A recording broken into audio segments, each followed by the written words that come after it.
This year there will be no leftovers.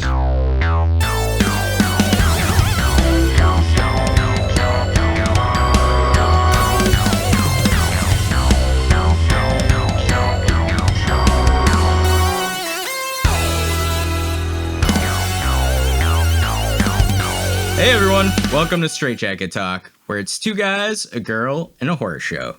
My name is Kevin, and I'm joined by a guy who also kicks kids off his property for not knowing who Black Sabbath is. It's Nathan. Yep, all the time. I must go punch that baby. It's really loud. Yeah, they deserve it. Yeah, kids who don't know who Black Sabbath are. I'm also joined by a girl who hates jumping on a trampoline. It's Gill. I can't say that I do hate it. I think it's quite fun, actually. Well, as long as you don't, die. Yeah. Could be dangerous, but Could fun. Especially if there's somebody sticking a knife up through. Bad news. Not too pleasant. We watched Thanksgiving from 2023. It was written by Jeff Randall and Eli Roth. It is also directed by Eli Roth. This movie is based on the fictitious trailer from the Grindhouse movie in 2007. The trailer played between the two movies, Planet Terror and Death Proof. Do you know the other two fictitious trailers that were in that movie? I've never seen Grindhouse, so I have no idea. We got to choose it now. Are we choosing Grindhouse or are we choosing one of the two? Do them both. It's a double feature. They go together. The other two fictitious trailers were for Machete, which they actually made a movie of, and that was in 2010. And the other one was Hobo with a Shotgun in 2011. They made that movie too, yeah. Yep. Isn't it so weird? I was thinking about this, that they waited how many years to make Thanksgiving? 15 or something like that? Yeah, something like that. That's a long time, whereas the other ones, they were like, hey, let's get these out right away. They were all done within 4 years, right? Yeah. Well, I know Basically. they were planning on it for a long time. I think it just took a while to write it or whatever for some reason. But I'm glad it actually took that long because, I don't know, I think it worked out in its favor, maybe. I get why it would take a while to write it. It's a really dumb concept. And how do you turn that into a movie without it being dumb? They probably struggled with that, Did you hear the other titles? Machete and Hobo with a Hobo with a Shotgun. But I mean, they lend themselves to really crazy bad B movies, whereas Thanksgiving is it feels like a gimmick. Well, so does Hobo with a Shotgun. I don't know what to tell you. Oh, it's totally a gimmick. Yeah. The original story that they were using in the trailer Eli Roth had was this kid had a pet turkey or something and his parents killed it, and it's kind of like Michael Myers situation, he goes to a mental institution and comes back, so it's very Halloween-y. So I'm glad they just scrapped that and rewrote the entire thing, because I think this is much better and less, not plagiarizing, but plagiarizing Halloween. Right. Yeah. There's already Halloween with that kind of concept. Yeah. Let's stay away from that. Thanksgiving had a budget of $15 million. Do you know how much it made at the box office? The budget is $30 million less than the budget of The Happening. Anyway, this did pretty well, I think, right? So I'm just going to guess an even $85 million. Dude, I really don't know. You said 85? I said 85, yeah. Okay, let me do 65 million. Right. Gill is actually the closest, although you both went over. Okay. We both lose. Thanksgiving grossed $46.6 million. That's pretty good. A relative hit. It's getting a sequel, so it definitely made some sort of money. The Letterboxd rating is a 2.9 out of 5, and currently it sits at an 83% on the thermometer, which means Thanksgiving is certified fresh. But what did we think of this movie? Before we go any further, if you could please hit the like and subscribe buttons, and also hit the notification bell, because when we have a new video, you'll be the first to know. Isn't that right, Nathan? Yes, it's a privilege. This was Jill's pick for an episode. So, Gill, why did you choose Thanksgiving for us to review? Well, a little behind the scenes thing. we keep on saying I'm going to choose Annabelle, and it just keeps getting pushed back because I'm like, oh, let's do this movie first. And that's kind of happened here with Thanksgiving because I was like, oh, it's the holidays. What better way to celebrate than to watch a Thanksgiving themed horror movie? But my first time watching this was when it came out in the theaters in 2023. And I had seen the trailers beforehand, and I was intrigued by the concept of a Thanksgiving horror movie. And so it was one that I made sure to get out to the theaters for. And I love it. I made my Halloween costume this year, a dead pilgrim. Yeah, it's that time of the year. Yeah, this is the perfect movie to watch around this time of the year. It invokes that Thanksgiving feeling in all of our hearts. If you think about it, right, there's not too many Thanksgiving horror movies out there. I think this is the only one, other than that Thanksgiving thing right? That nobody likes. Damn. I've never seen it. I just know nobody likes it. Yeah, me neither. We're gonna have a whole bunch of people in our comments like, I love Thanksgiving. That one dude who commented that Halloween Resurrections does have fans, he's a liar. Anyway. We only get hate comments, I feel like. No one else comments. Oh my God. Well, what's our overall... That movie you love? I hate it. It sucks. Comment down below what you think of that. I love how Nathan goes after people. He's not afraid. It's like, come get me. Ever since the new Crow reaction trailer. Turned that one dude into a thumb. Anyway. He feeds off the hate. He's like Darth Vader, you know. What's our overall thoughts on Thanksgiving? Jill, start us off. I really like this movie. I had forgotten actually that it was like a fake trailer in Grindhouse because I hadn't seen that since it came out in 2000 and whatever. So I did not remember that. I'm a fan of Eli Roth. He balances humor with gore. He does the same thing here, and I think he does it really well here. It's 2023. It's hard to come by a good slasher that people just don't immediately poop on or think is cheesy or dumb or whatever. So it's really hard to come by a good slasher that gets people talking, gets people buzzing. I feel like this one had its moment when it first came out, and I feel like people are still talking about it. The kills are all unique, and there's an element of surprise in most of the kills. A lot of times, this is my second watch, so I didn't remember quite a few of them, and they got me, and I'd be like, oh, crap, and my toes would curl and stuff. And I think also comparing it to older slashers, like Scream, I Know What You Did Last Summer, there's kind of that same nostalgia that you feel watching this because it has elements of The Parade, elements of Scream, both those movies. So I think it kind of lends from those and audiences of those. I mean, who doesn't love Scream? I think everybody loves Scream. There's some of this in this movie on Thanksgiving, so I think there's a lot of appeal in that regard. But what about, is this the first time for both of you? It's my first time seeing it, yeah. I've actually seen this before, so like you, this is my second watch. In the theaters. Yeah. Yeah. So I am not a big slasher guy. No. And I'm also not a big Eli Roth guy. God damn. I do like this movie. It is funny at times, although I tend not to really enjoy Eli Roth's sense of humor, but it got a chuckle out of me a few times. All the kills are good. The gore is awesome. It's a decent little slasher would be the way I would put it. I don't care for any of the main characters at all, even a little bit. So I was kind of rooting for all of them to die. That would have been fine for me. There's an element of the movie wants you to dislike most of these characters. I popped one of them in the eye, but this one was too busy filming herself to get some fucking footage. Shit would have broke the internet. But I didn't like the final girl either, or her stupid boyfriend. Although he throws 96 mile per hour in high school. I better be with a 96 mile per hour fastball. That's pretty crazy for a high school pitcher. Anyway, especially at his MLB size stuff. Yeah, I know he's a little guy. I mean, Pedro Martinez wasn't really a big guy either. He threw 96. But yeah, no, it's a decent little slasher. I'm not gonna come away with from this feeling like it's special in any way. I'm glad I watched it. It was definitely fun. It didn't leave that much of an impression on me at the end of the day. I wish I liked the final girl better. Yeah, she's pretty like bland, I would say. White bread. Super bland. Yeah. I have a lot of both of your opinions, in my opinion.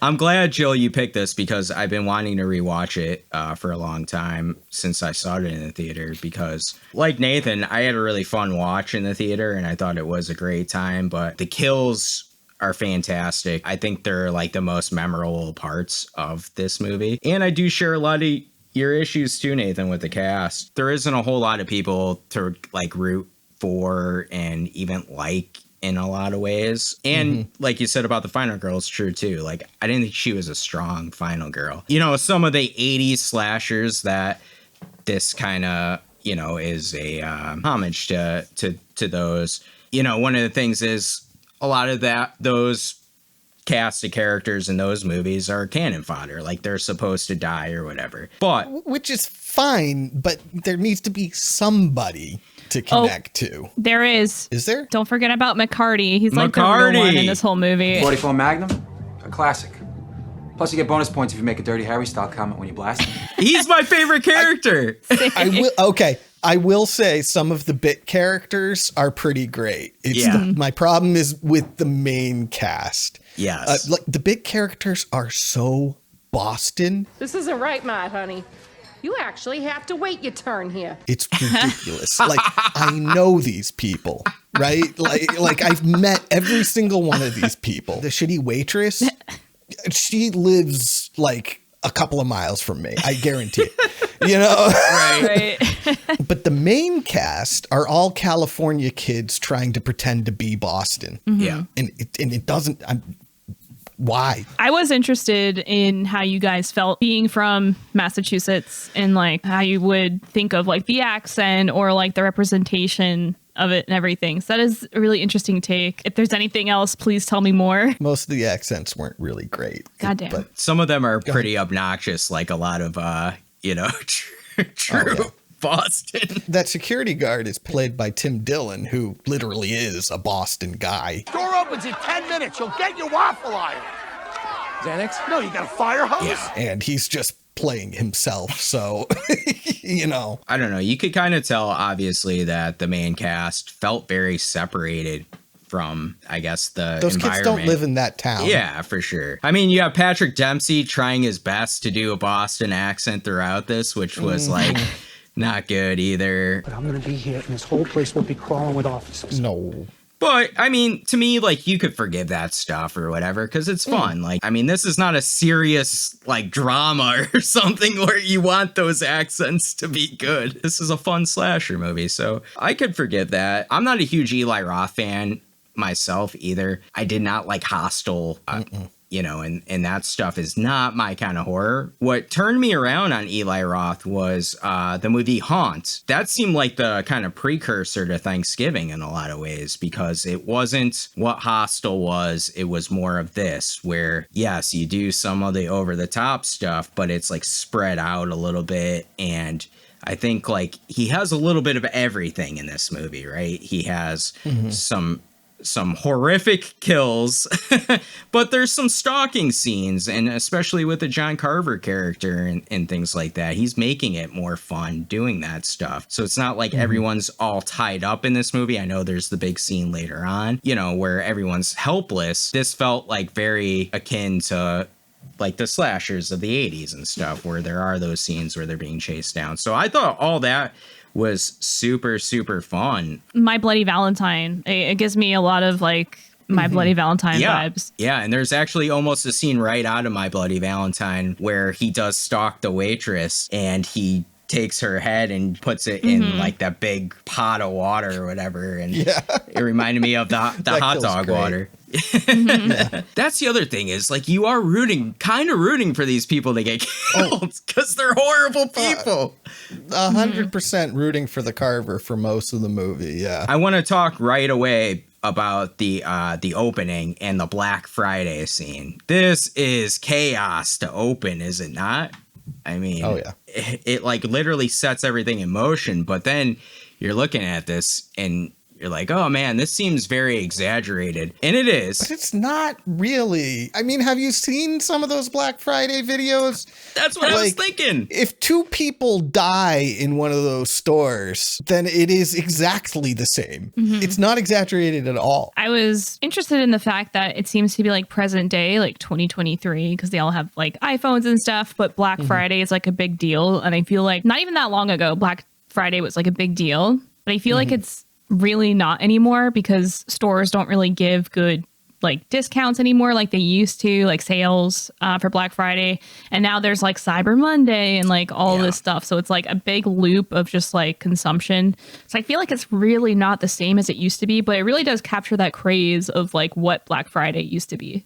I still think that stuff was recent enough that it's possible he wrote the script and then it died, basically. Right. You know what I'm saying? For sure. Because Probably COVID, right? I think it was COVID that ended Uh-huh. the Black Friday chaos. I think if you looked at 2019, you could find videos of it. So, you know. Yeah, that makes sense. I give Eli Roth a lot of credit for this opening scene because it's showing like the worst of us as human beings and what we're capable of. If this isn't true horror, I don't know what is, really. Smashing through the glass and the poor security guard, and no one cares about him, you know, except for Bobby.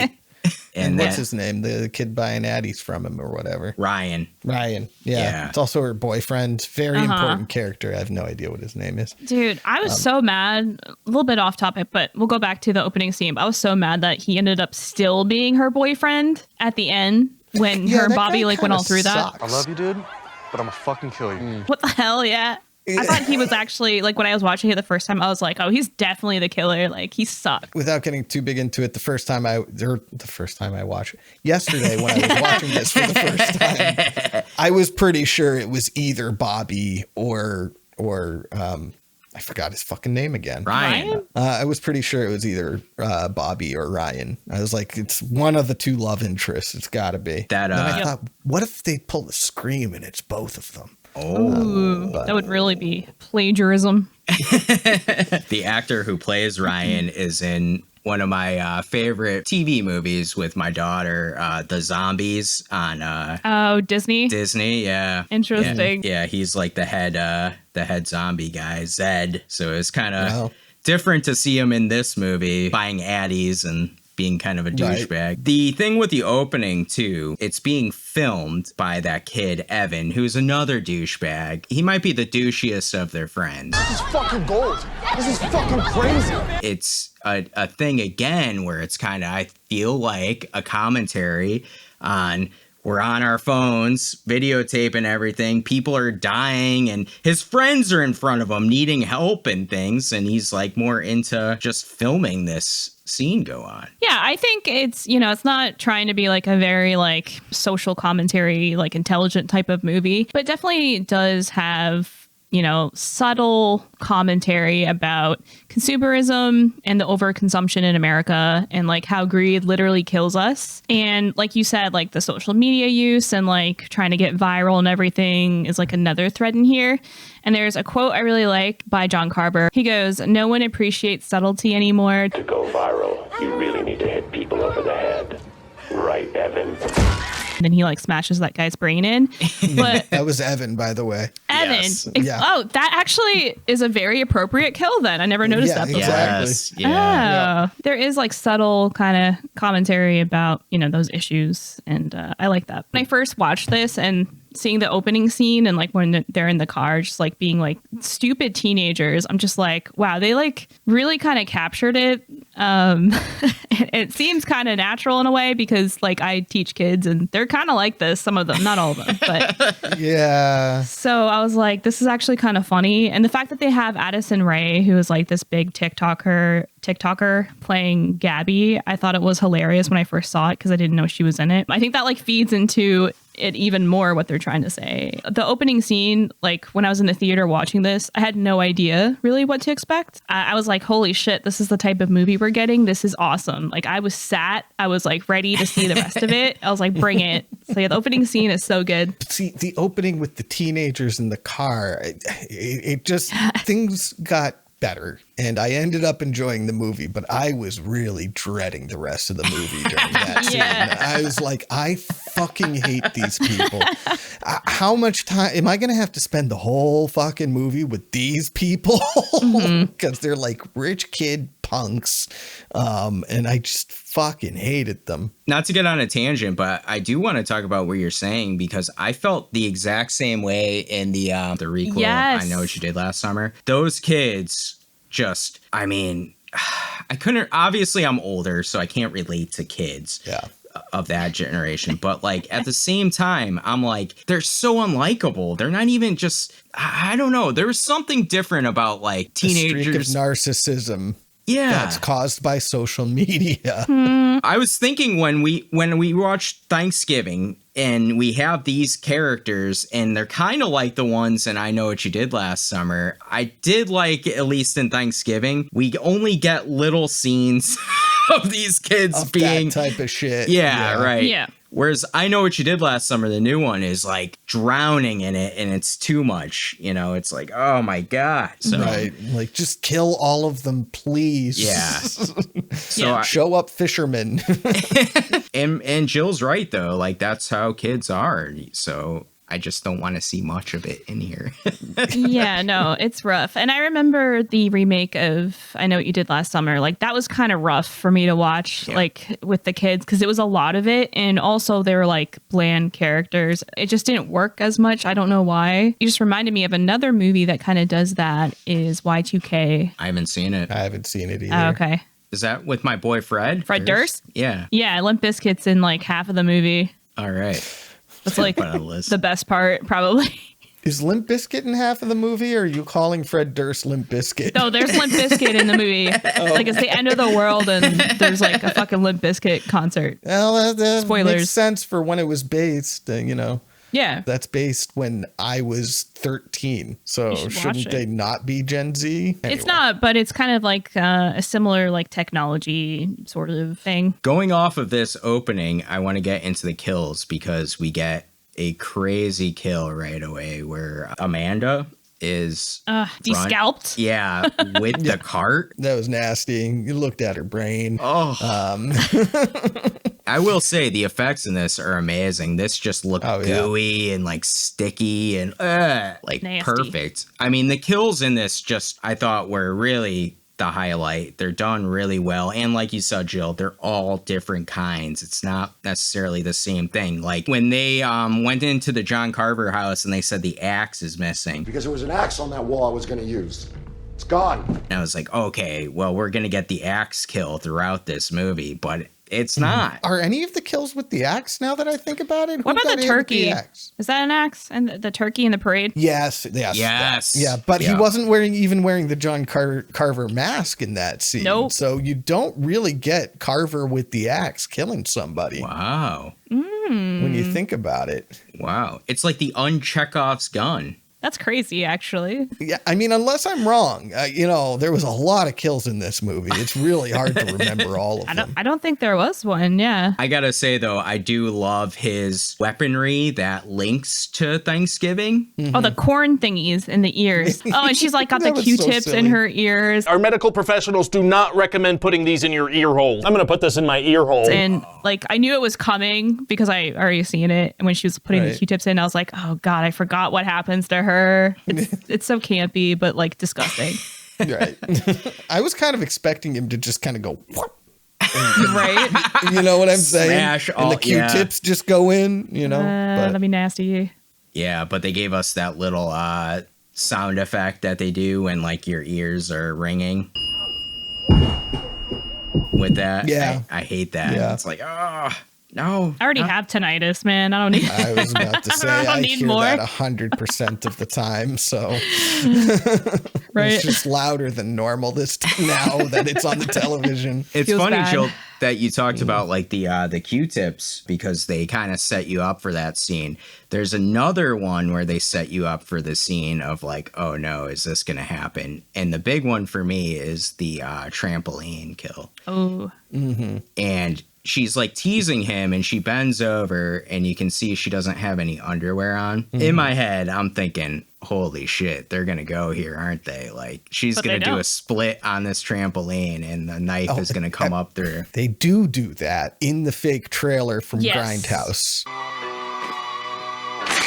And they like have And her it's- like vulva skin on the knife. And it's better, and they should have kept it. Wow. It is better. Damn. It is funnier. This just in, Nathan hates women. No, I'm just fucking kidding. shit. She's on to me. I gotta go. They're like, please stab her right in the. That would No, be I like just- a Terrifier move, I feel. I didn't see the fake trailer until today when you sent it to us, Jill. And when I saw that, I was like, "Oh, this is way crazier and way funnier." Yeah, that's probably the one like kill in the trailer that was better. I think He also fucks the severed head of the turkey person Kathleen. in the trailer. So they left that out of the movie. I noticed some criticism of this movie, like when I was reading reviews on Letterboxd, is that people really wanted the Grindhouse kind of look with this movie. And I was interested in your guys' thoughts on the fact that they didn't do a Grindhouse kind of like aesthetic with this. Do you think that works for it, or do you think it would have been better with the Grindhouse? Like what Nathan was saying, if they went like full on like the trailer was, then the Grindhouse thing I think would have worked better. I feel like there were changes off of the trailer on purpose to make it a more Hollywood horror movie, like, and things like that, because like you were saying with Terrifier, if you wanted to go that route, you could. It would just have to be unrated, and you could do like the Grindhouse, which would appeal to more hardcore horror fans, whereas this can appeal to a bigger audience, I think. I don't think you can do this movie in the Grindhouse style. I mean, with this script and this story, I don't think you can make it look the way the trailer looks and have it work. I think that would just be distracting. There's a few kills in common between the trailer and the movie, and the name in common. The trailer seems to be a trailer for like an entirely different movie than what we got overall. I was never super excited for a movie based on these trailers. I have not seen Grindhouse, so I wasn't, it's not possible for me to be disappointed because I didn't know to expect anything in particular.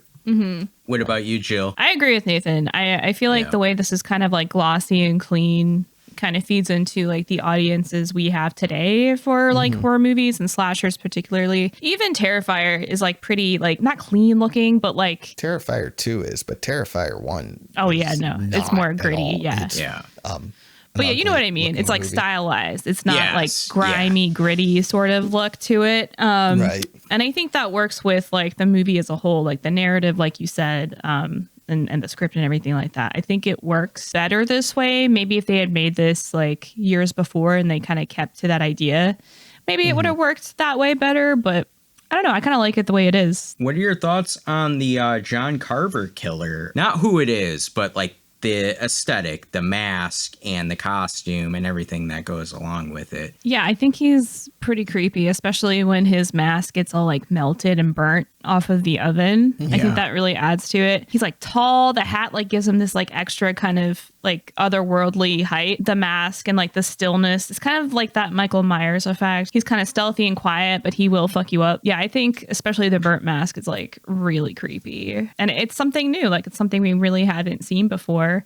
And I love that it just keeps tying back into like Thanksgiving and like the pilgrims and all that stuff. And what about you guys? Nathan, did you like him? I thought he was fine. I don't know. He's not a Michael Myers or a ghost face, if you ask me. I don't dislike his aesthetic. I just think it's okay. I'm a huge fan of like a slasher killer that has a look, and especially like you said, Jill, it ties to the holiday itself. I think one of the things I wish they played a little bit more here on, and I know they do, is how everyone has those masks around town and they talk about it. Yeah, you are.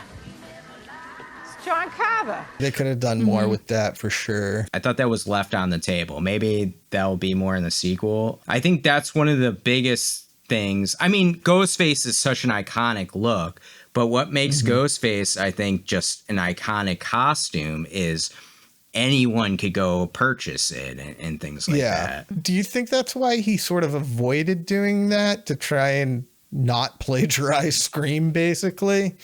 Because, I mean, there's one instance where somebody's wearing the John Carver mask and they go, oh, and then he takes it off and it's not, you know, the killer. Just once. And it was during the parade right before. When he wasn't even wearing the John Carver mask at the parade. He was wearing that clown mask. That was a protester, right? That was the guy whose wife died. Oh, was it? Yeah, you're right. That was Mitch or whatever his name was. Oh, right. Okay. Yeah. I think we do see somebody earlier wearing one when Jess is looking out of the diner window. And I don't think that was John Carver. I think it was somebody else, but I could be wrong. To your point, like, I think that should have been done more. I will say, though, what they do cleverly with Mitch having it on is he is also one of the suspects, right? Yeah. That could be the killer. Yeah, he's one of the suspects for sure.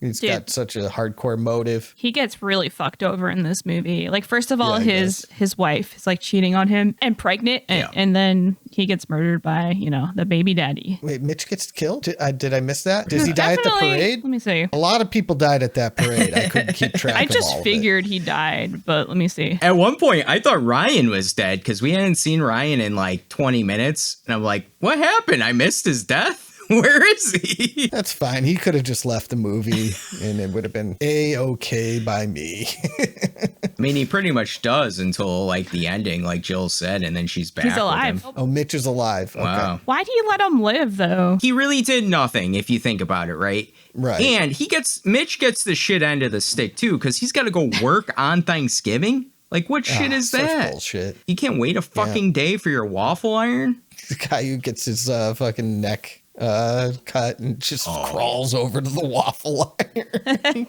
it gets taken from his hands as well. I felt bad for Tim Dillon, by the way, the security guard. He did the right thing in running away from that mob. Fuck this shit! You do not get paid well enough for that, my dude. Oh, hell no. You know, but the Carver's like, no, you were a coward. Yeah, I'd be a coward too for like $20 an hour, you know? Like, Well, according to him, though, he's a security guard, right? He's fucked people up. I'm a security guard. I kill people every fucking day. He has the bat. He's ready to take on John Carver. I'm a security guard. I kill people every day. Yeah, that's it. You do? What security is this shit? I've never seen this. And then John Carver feeds the kitty. Yeah. Oh, that was so cute. That was funny. That was really funny because not only does he feed him, but in the background, the guy's torso is like bleeding out, and he's still got that blender going around and inside of him. I was the laughing. cat has 2 meals now. He's probably going to eat his owner later. Yeah, probably. The cat will not hesitate to do so. Right. I want to get your opinions on the mystery element because we'd already touched a little bit upon it. Who's the killer? This movie does do a great job, in my opinion, of painting a lot of suspects and really not tipping its hand too much, at least. When you look back on it, maybe you could say, okay, like I should have picked up on that or whatever, but I thought it was really done well. Nathan, what are your thoughts on the mystery element? Did you pick out Patrick Dempsey, the sheriff, as the killer? No, I didn't. Not at all. Like I said, I was in the camp that it was one of the 2 love interests, Bobby or Ryan.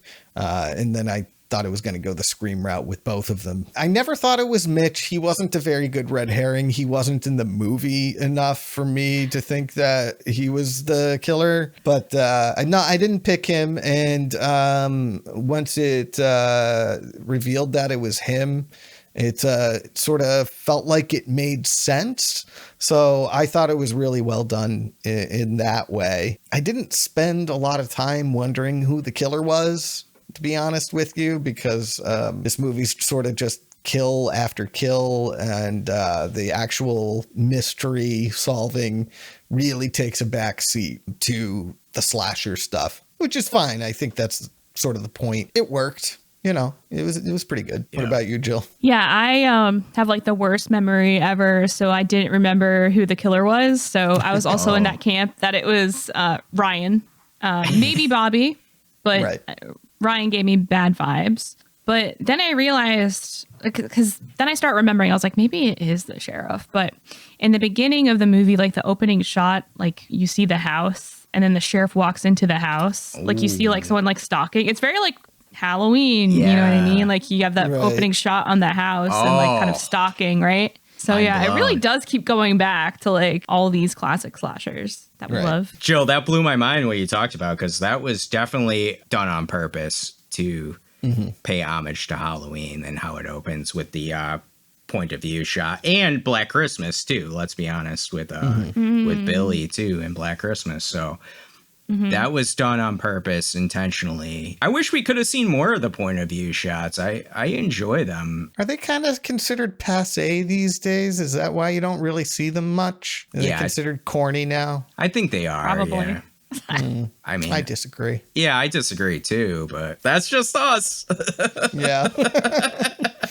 Get the word out, Nathan and Kevin and Jill, say that we need more point of view shots. Come on. Oh man. POV. Yeah, POV. that's so cool. I really thought it was the deputy or the new deputy that came to town or whatever. I thought they were going to tie something in with him, like he was there on Black Friday, and I don't know, whatever happens. He's like the classic side character that he's in some scenes. He's the new guy. Yeah, and the new guy. Suspicious of the new guy. Right, right. He's also a bit of a dick.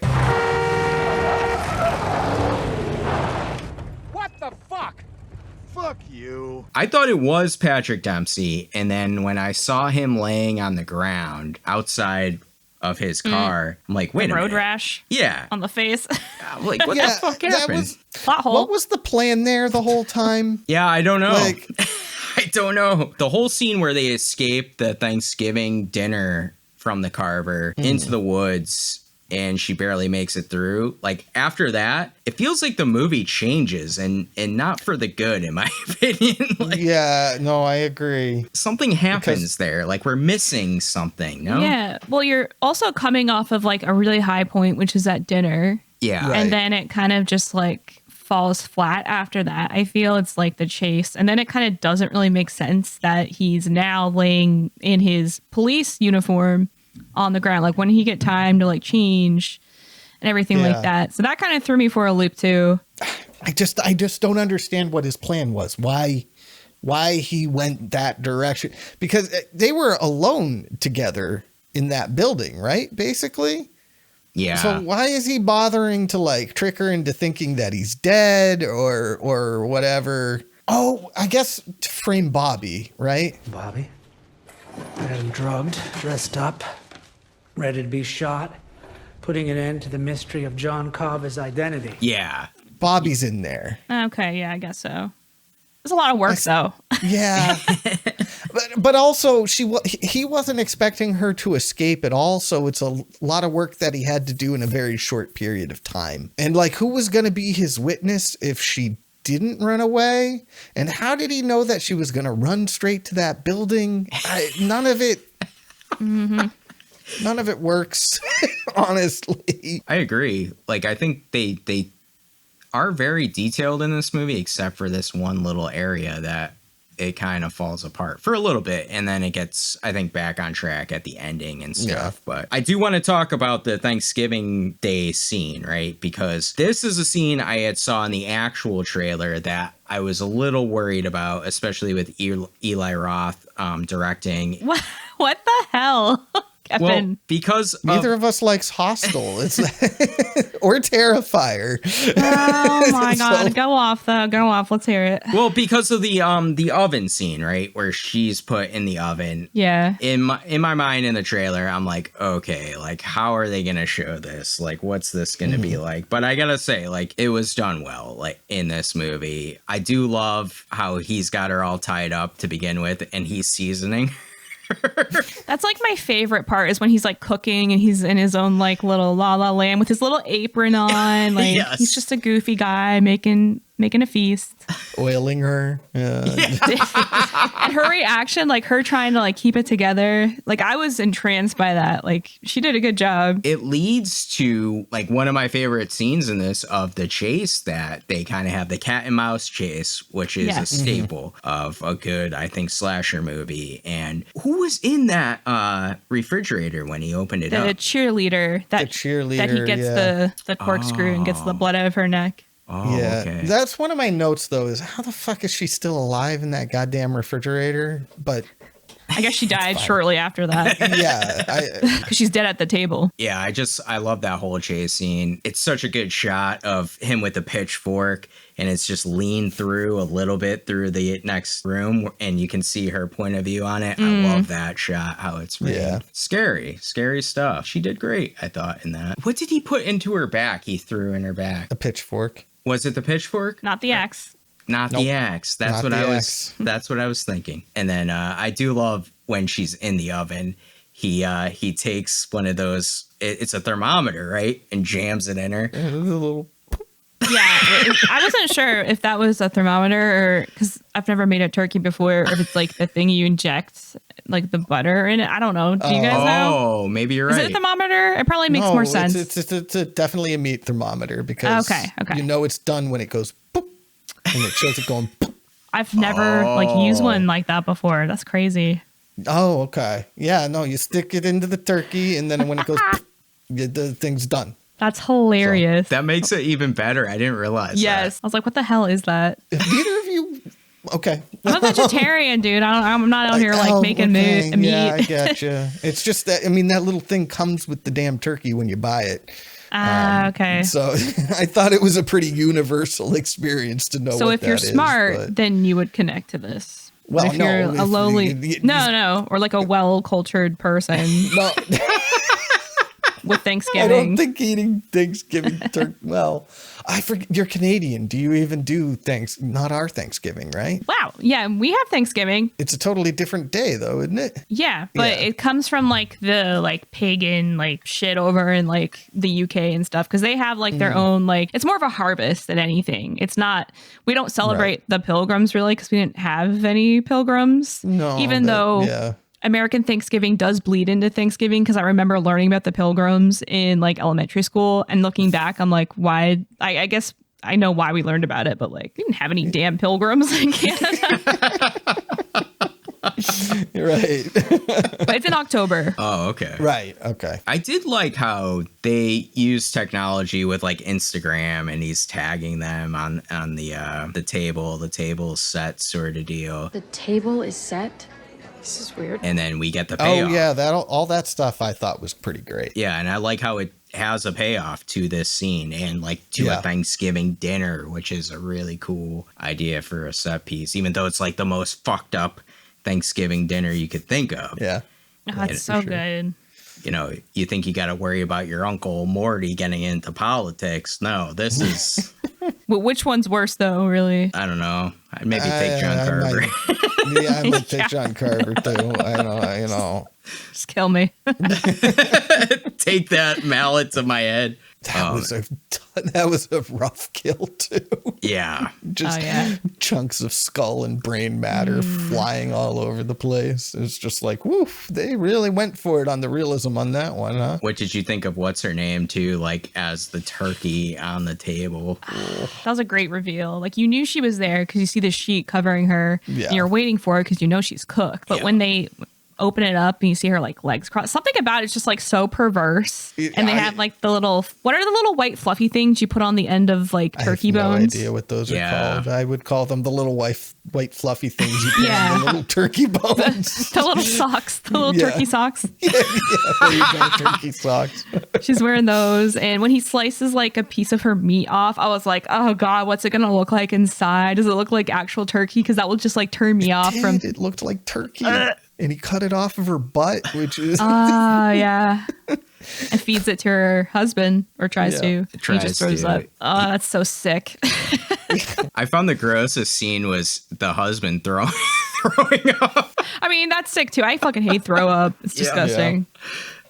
Why did John Carver have a microphone on and stuff? This bothered me. Yeah. Is it because of the voice changer? Yeah, but you know. can still, he's in the room with them. He's also broadcasting on a stream, right? Yes. Yeah. Do you think that's part of it? But the fact that his voice changer was working in the room. Explain to us how this works. I can't because it doesn't. How's it supposed to work is what I want to know. It's not. So there's no such thing as like a voice changer like that. If I'm right next to you, right, you can hear my voice. So if I speak into something that's a voice changer, first of all, it has to come out of a speaker. Mm-hmm. But you're also going to hear my regular voice along with what comes out of the speaker. Okay, I see what you're saying. It's impossible to disguise your voice like that. Do they do the same thing in Scream, though, with Ghostface? Actually, to Nathan's point, in Scream, I'm talking about the original, not the other ones where they make up like new voice changers. But in Scream, when they have the voice changer and Stu is like talking and Billy, you can still hear their voice. Surprise, Sydney. Underneath the changed voice. It's impossible to just mute that. Knock my rating down now. Just for that.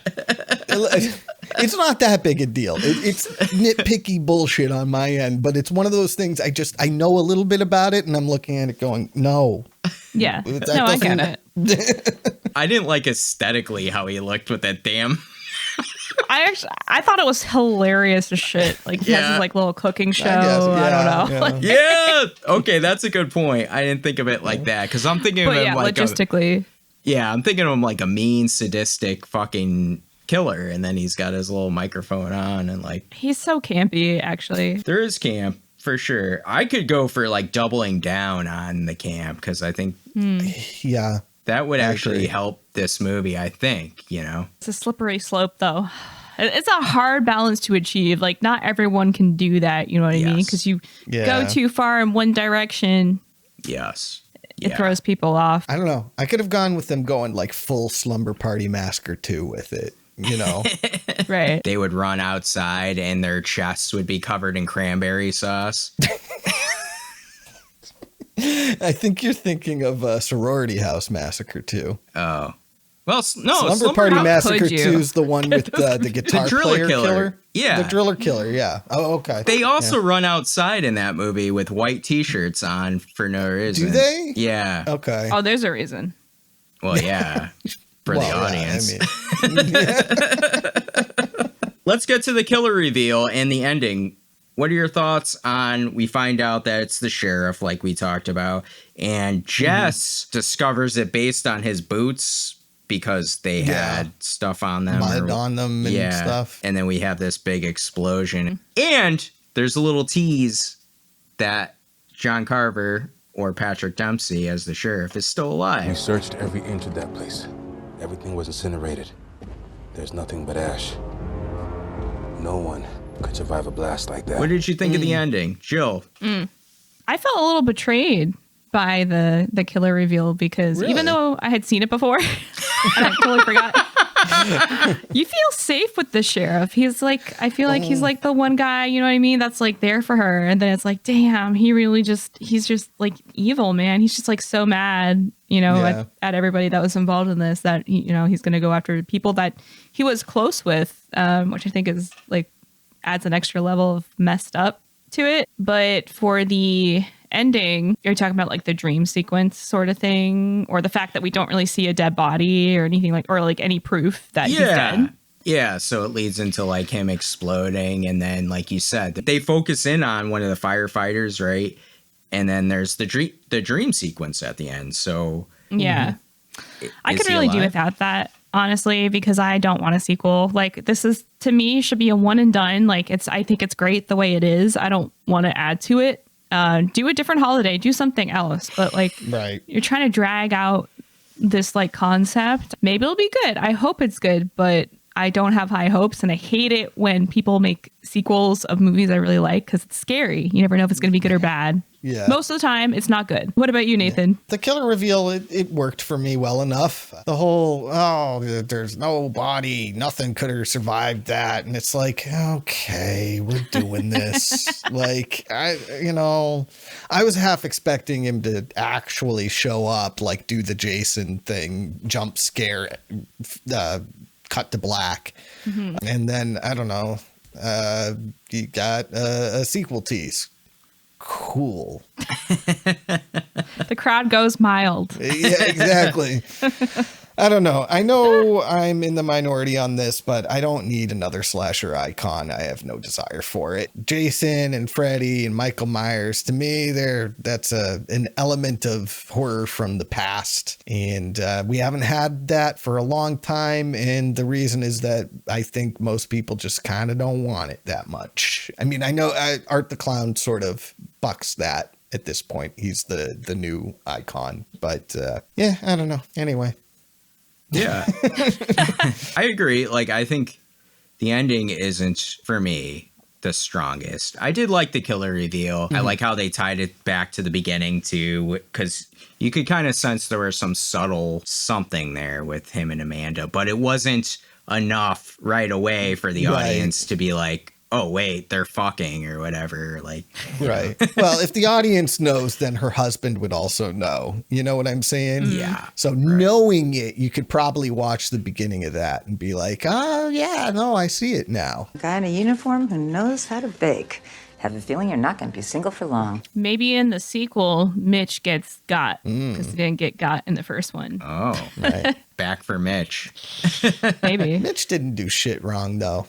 That's true. Yeah, I think, like, as far as sequels goes and stuff, do a sequel. Who cares? It's a fun slasher movie. Let's have more of these. Right. Like, I'm in the opposite opinion of Nathan a little bit with slasher icons and things. Yeah. I think he's an icon. Not a big icon. I feel like this movie might achieve cult status at some point. Like, I don't think there's a big audience for it, but I think the people who like it will really like it. And I think John Carver will probably live on in some capacity, like throughout the years. Maybe he'll get bigger, but I think it's different. And I think the history of it and everything they did with all the Thanksgiving stuff, the fact that he's funny, but also like really vicious. I think he's kind of iconic. I agree with you. Like, I don't think he's like on the level of any of the big time ones for sure. Like, he's just, this is a one movie, so maybe, like, you know, hell, if they do a couple, maybe he does get that. I don't know. I think part of the reason, too, not to get into Terrifier stuff, but why people are drawn to art is because I think people are looking for, like, there's a new audience out there that wants, you know, a new horror icon and stuff. And I'm not putting my own feelings on art or whatever, because he is his own thing too. So I'm not saying that's the only reason why people like art or whatever is because they want something. But I think it does go into it too. So maybe that could work for this movie. I hear what you're saying, Jill, like a one and done, and I agree. Like, okay, that would be cool if it was one and done. I'm not like, hey, there needs to be a sequel, but this is a fun enough slasher movie. You could do another one. You could do another 2 or 3 or however many or whatever. I don't think it's gonna necessarily ruin this original. They're gonna have to be so creative though to not like be repetitive of all the things he did in this movie. Like, what else is there from Thanksgiving to add? I don't know. It's just, that's the way all the slasher icons have gone. It all ends up being repetitive. Terrifier 52 is going to be the same as Terrifier 3. Thanksgiving 56 is going to be the same thing as Thanksgiving 4. You know, like, so I don't know. But that's a big reason why people go to see these movies. Like, that's what you're looking for and wanting. And that's the draw, right? You're not going in expecting like this to be some mind blowing, like, oh my God, they definitely changed my opinion on whatever. You're just going to have fun. You're going to with popcorn and a date and just see what crazy shit John Carver is going to do. Sure. Some people are. Some people could skip it. I feel it's not for everybody, you know. Definitely not for everybody. Yeah, But 100%. I think it hits for the like the targeted audience. I think it hits that audience perfectly. Is there anything else you want to talk about? The turkey explosion was funny. No leftovers. That was hilarious. I don't think that's how that works either, but I thought it was funny. How does the bracelet? I don't know how guns work, so would that work? Yeah, that would work. Okay, gotcha. It's a blunderbuss. What's in the barrel is going to shoot out the front. I don't know how much of a range those particular guns have, to be honest with you. Right. So I don't know if what's definitely not going to work is like if you shoot a hole in that turkey with a gun, it's just going to deflate. It's not going to explode. Whatever. That's fine. The movie needed an explosion. It was a good explosion. I liked it. You know what I realized in this watch? McCarty gives her that ring. Oh, it's my dad's ring from Iraq. He said he kept him alive. If you want, wear it for good luck. And I felt like it was weird and out of place, but she uses the ring. Like it comes back to help her. How did she not notice that it had a spike on it the entire time she was wearing it? It's a good She had a lot on her mind. Yeah, understandable, but still, you'd think she'd go, ow. One more thing. I just want to talk about McCarty one more time because when he shows up, every town has like a hometown hero who's like a dropout, like a dirtbag. They're like a creep. Like they also like have this imprint on the community. So he's like, selling alcohol or whatever to these kids, and he has these parties, and I think it's hilarious. I wouldn't sell guns to kids. I'm selling alcohol. But the best thing for me, I think, is that he actually doesn't turn out to be like much of a dirtbag besides like, selling alcohol and like the guns and stuff. He's actually like helping, like he saves her basically. I liked when he gave her the ring, his dad like kind of clapped him on the back sort of thing. I was like, oh, how wholesome. I love McCarty. McCarty's funny. He was a great character. That would be cool. Maybe they bring him back for his sequel. Probably gonna die in the sequel, though. I hope not. Right. I thought he was gonna die in this, so I was surprised he survived. It's time for quote or kill. We're gonna give you our favorite quote of the movie, or our favorite kill of the movie, or both. Jill, start us off. Okay, I have like 2 favorite quotes and 2 favorite kills, so please bear with me. I'll make it short. Obviously, it's McCarty. When he's talking about like, sometimes things end up much better than you expect, all right? Think of it this way. When Black Sabbath fired Ozzy in 79, you would have figured it was all fucking over. The end of an era. But then along comes Ronnie James Dio. All 5 foot nothing of him. The evil little elf. Brought a magic to the band they hadn't seen in years. And the kid goes, who's Black Sabbath? Get the fuck off my property. I just want to know. Get the fuck off my property right now. Go back to Methuen, you fucking dorks. And McCarty is like, get the fuck off my property. I think especially like this year with like the passing of Ozzy, I'm like, we needed this. So that was cute and endearing. And I was like, you know what? McCarty fucking rocks. Here's the thing though. Yeah, what's up? Sabbath with Dio sucks. Yeah, he was wrong about that, but he's a real one. Everything else was fine. Yeah. Evil little elf. My other quote is from Lizzie, and this is during like the chaos opening scene where she goes, Oh, you're a fucking muppet, you damn nasty motherfucker! Go back to Fraggle Rock! Go back to Fraggle Rock. I actually have a story to like kind of like a little anecdote to add to this. Back in Newfoundland, when I lived there, there's a street called George Street, and it's like where all the bars are and stuff. I actually overheard someone one time say, and this was like before this movie came out, they actually said, "You look like a fucking Muppet. Go back to Fraggle Rock." So that killed me, like just thinking about that. Oh my goodness. Oh my God. So that's a great insult to use. Yeah. So. It's very specific. Jim Henson, motherfucker.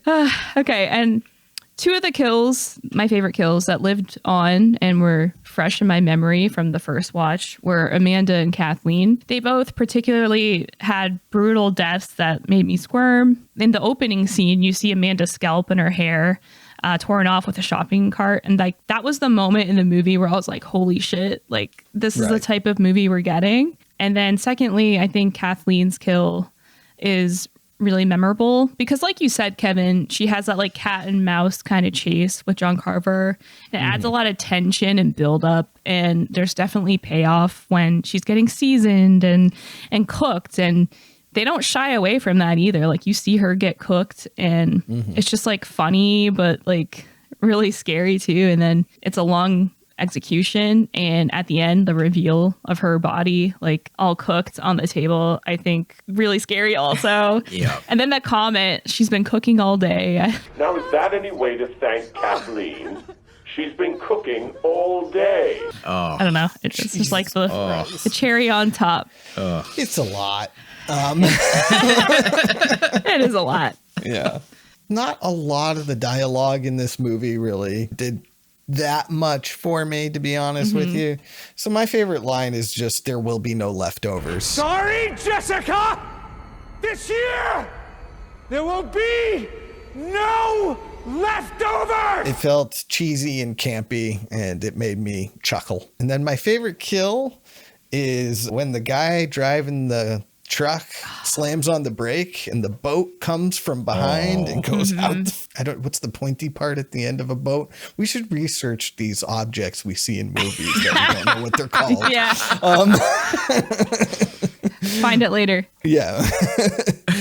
Whatever. Goes straight through the front of his face. And then the children in the front seat are getting sprayed with blood. Going, "Wake up, Grandpa, wake up." You're fucked up, Nathan. You're fucked up. I thought that was hilarious. You know Eli Roth put that in there because he thought it was hilarious too. Oh yeah. You know it. You know it. 100%. And your quote is from the original trailer as well. They use that. Yeah. I also have the same quote as you. There will be no leftovers. I like how it was said twice, I think, in this movie. That's like perfect. Like it's a perfect, like you said, corny, but like cool quote to have attached to your movie. They didn't go above and beyond like they did with Evil Dies Tonight. But oh my God. I regret. I hate that movie.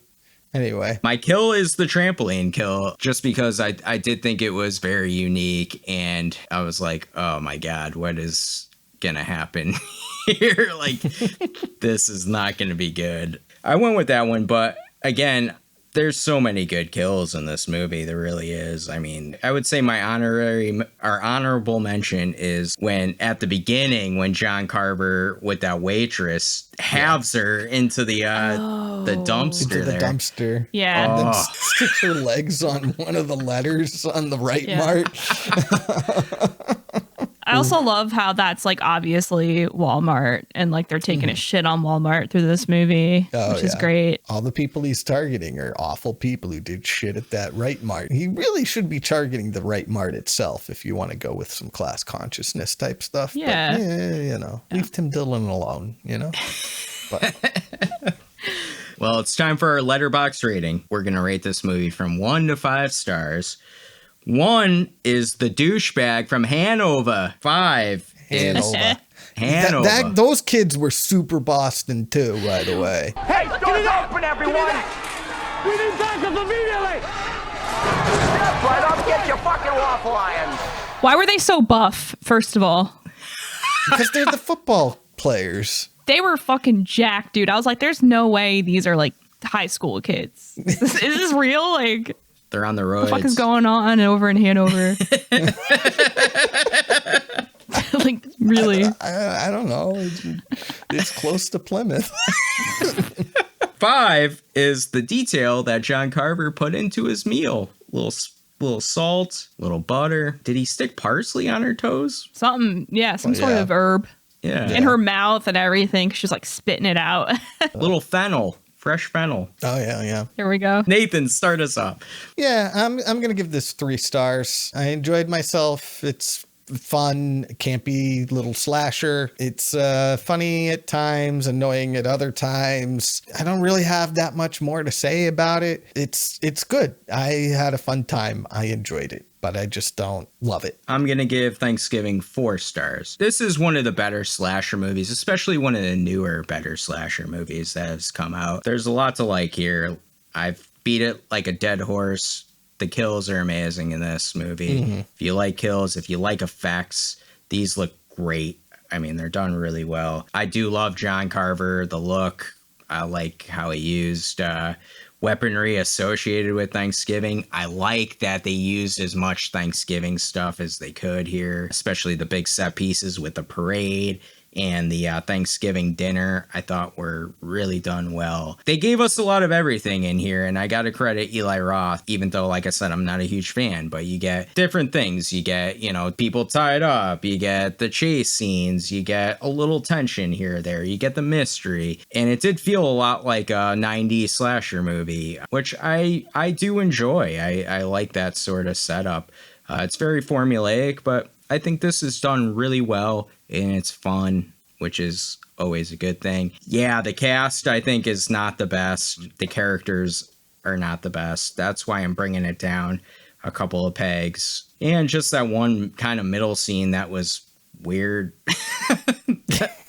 That didn't make sense. I don't know. That threw me off of the movie a little bit. But other than that, I really recommend it. I think if you like slashers especially, this is one you have to put on your list. Around this time of the year, it's a perfect watch. Jill, how about you? First time I saw it, I rated it 4.5 stars. I'm going to keep it at 4.5 stars because my opinion of it really hasn't changed. I don't think it's a 5-star movie for me because there are a couple of moments. The sheriff, like laying outside his car, like not really making sense. The other thing I didn't like was them kind of teasing and baiting a sequel, which I don't think we really need. And that kind of like took away a little bit for me. Like if you just left it with the way that it was kind of ending before all that, it was fine. Didn't talk about this movie ending on a Misfits song, which lets me forgive a lot of the grievances like the 2 grievances I had.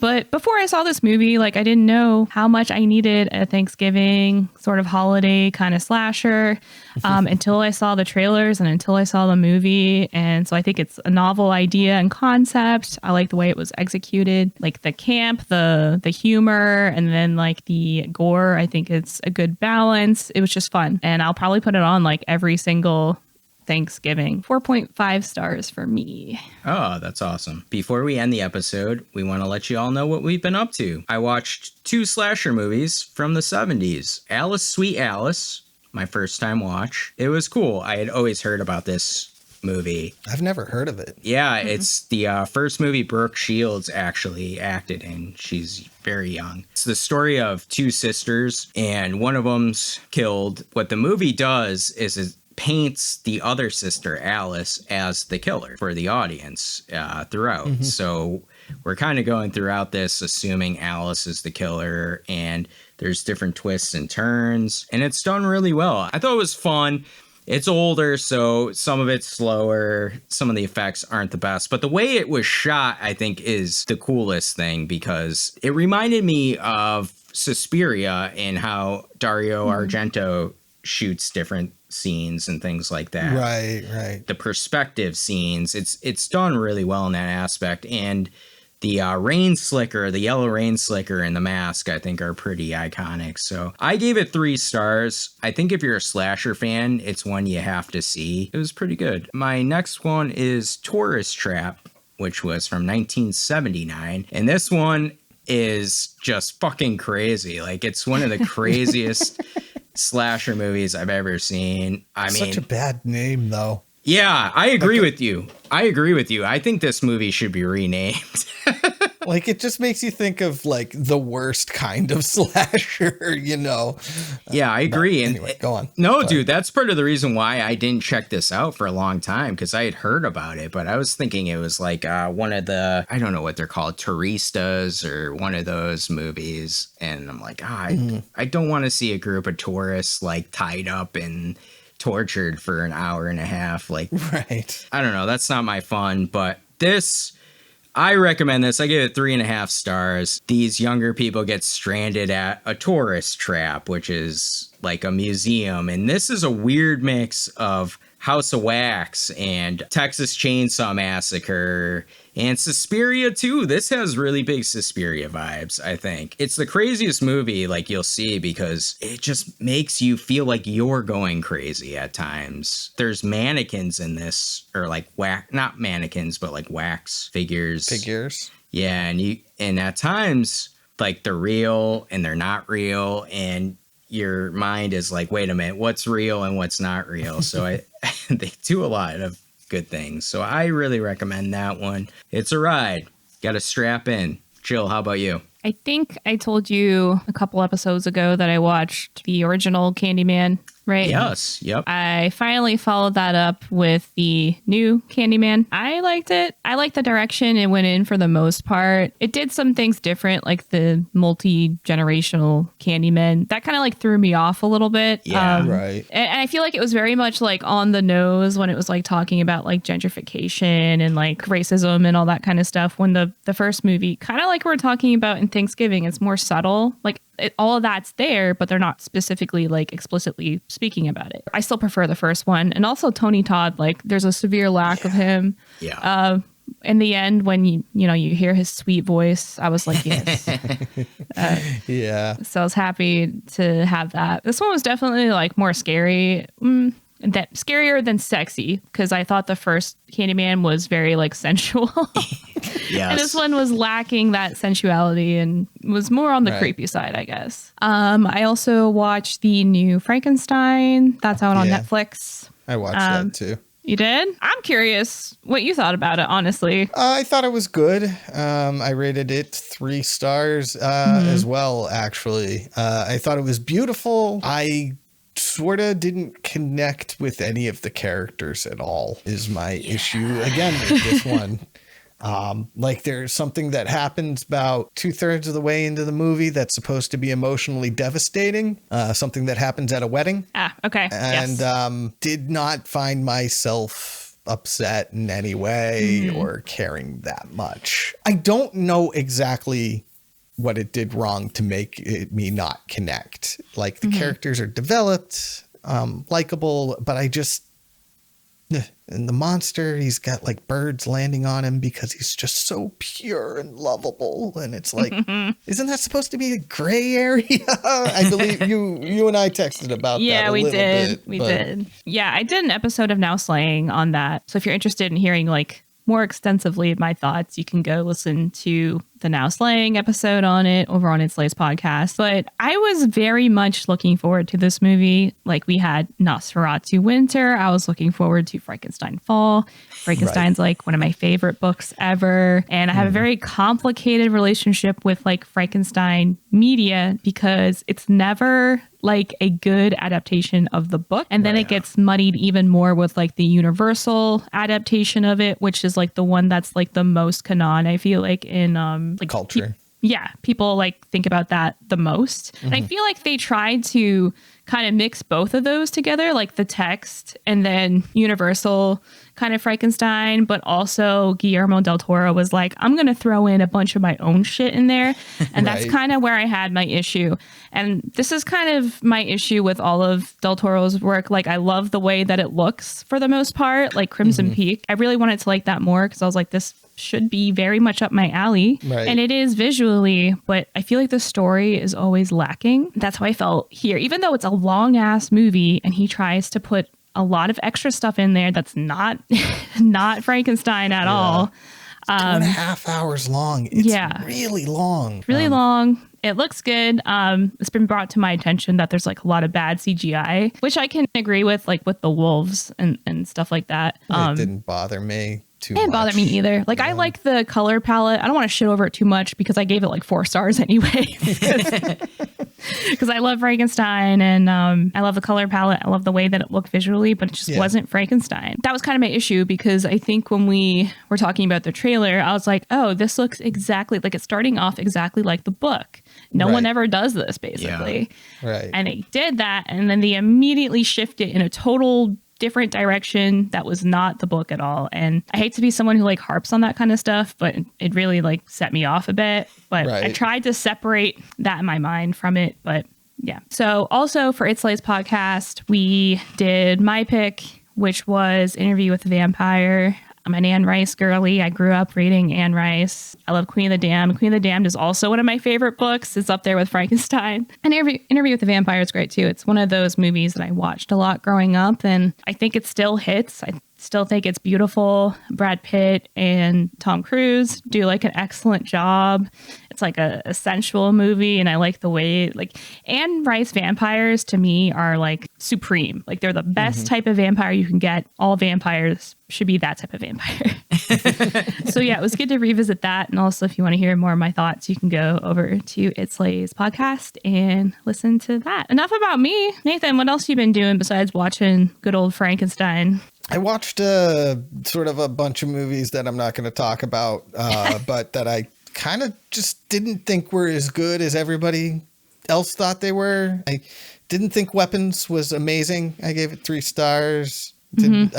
Frankenstein I gave 3 stars to, and then Longlegs was another one. They're all good. I recommend you watch them. I didn't think they were amazing. There's a lot of hype too, so like that's also but I mean, like, especially Longlegs, the hype has died down and there's basically a backlash to it, so I guess I put that aside for that one. But so anyway, on to movies that I really love.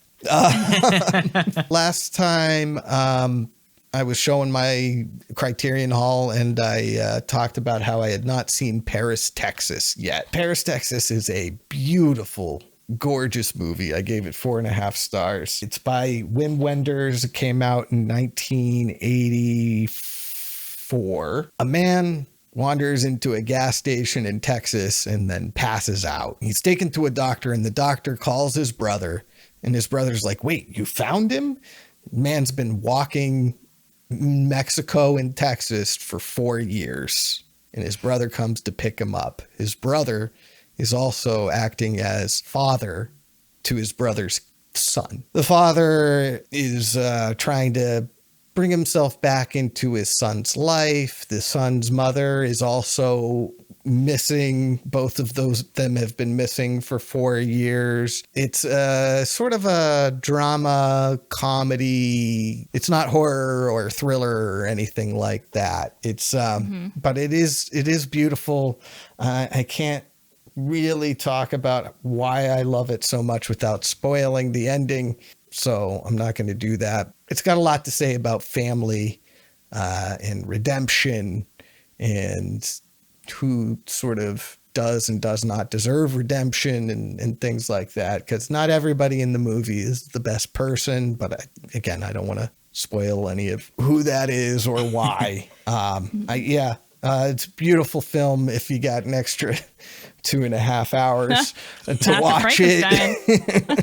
A movie that it's very slow moving as well, so it's not for everybody. It's sort of a one of those art house flicks that's I don't know, I just love it. I highly recommend it. My sister's children, my niece and nephew, came over a little while ago, and we watched a newer animated movie called Flow. This won Best Animated Picture last year at the Oscars. It's about a cat who his home starts flooding, and the cat teams up with a bunch of other animals. None of them talk, by the way. They are not anthropomorphized. So there is no dialogue in this movie, which when I realized that, I was really afraid that my niece and nephew were going to lose interest quite quickly. But they did not. They were mesmerized by the whole thing. Wow. The cat teams up with a capybara, a bird, a lemur, and a golden retriever to try and make their way through this flood and just sort of survive. What a motley crew. Yeah. Big old capybara. Capybara is the most stable character in the movie, of course. Kids fucking love capybaras nowadays. They're like super viral for some reason. No, I get it. Have you seen the videos of the capybaras? I understand it entirely. I mean, they're hella cute. Yeah. It's a great movie. Had a very unexpected ending that might have been those kids' first sad ending to a movie Oh no, the trauma. Yeah, it was like the movie, like it faded to black, and my niece just went, "That was a sad ending," and I was like, "Yeah." I was like worried I had traumatized. Your sister's gonna call you later and be like, "What the hell did you do, my kid?" No, but then she went, "But it was a good movie," and then went prancing off. So she wasn't that traumatized. Kids are resilient. I think I was more traumatized than my niece or nephew, to be honest with you. It was probably not the ending I was expecting. I don't even know if you'd really call it a kid's movie at the end of the day. It's like, I don't know, it's a piece of art. It's really beautiful. I highly recommend it. Well, I say it's not really a kid's movie. It definitely can appeal to kids. There's nothing wrong with letting kids watch it or anything. So, and then I watched a movie that was not in my last Criterion haul, but I did buy it from Criterion, Naked Lunch by David Cronenberg. That movie is really, really strange. I thought you were going to say that. So I gave it 4.5 stars on my Letterboxd, and my review is horrific bug thing. Do you think you could rub some of that powder on my lips? Me. Oh God, please don't. He's going to, isn't he? For fuck's sake, Cronenberg. Bill Lee. Yeah, sure, I'll do that. Horrific bug thing. Orgasm sounds. Vile. 4.5 stars. Yeah. What I don't mention in the review is that the bug's lips are like on its back, and it kind of looks like a weird prolapsed butthole. Oh, It's like, anyway. Say less. It's about a guy who gets addicted to insecticide, shooting it and snorting it. I didn't know that was a Cronenberg. thing. No, it's not. Don't do that. It's not. It wouldn't be a good drug. You'll just die. But this fictional world is not the same as our world, and this insecticide is a potent hallucinogen. Oh my goodness. Stuff happens. Lots of stuff happens involving bugs and giant alien creatures that may or may not be figments of his imagination. It's never really fully explained. Also, the one of the aliens secretes like a white liquid out of the top of its head that is also a drug, by the way. Anyway, it's based on a book by William S. Burroughs. Apparently, it's only very loosely based on the book. It's really more of a biographical story of William S. Burroughs' life, in a way, but told sort of mixed with some of his other books. Yeah, it's about a guy who does a lot of drugs, does some writing. There's some neo-noir elements to it, espionage stuff. Anyway, 4.5 stars. That's up your alley. Yeah. Perfect blend. Hard to know what to say about it. Yeah, very much. It is like a me movie. It is like, it was like meant for me. Cronenberg knew I was going to exist when he made it. Oh, dang. Makes the weirdest shit. Yeah. So yeah, that's all I've been up to. I highly recommend Paris, Texas, Flow, and Naked Lunch. Well, that does it for our review on Thanksgiving. We'll be back soon with another episode, and we're going to be doing my pick, Eyes Wide Shut, the last Kubrick movie. But until then, back to the padded room with you. And just a PSA, if you're out on Black Friday for your waffle iron, be kind to the other people. But if that bitch is taken away from you, run her over.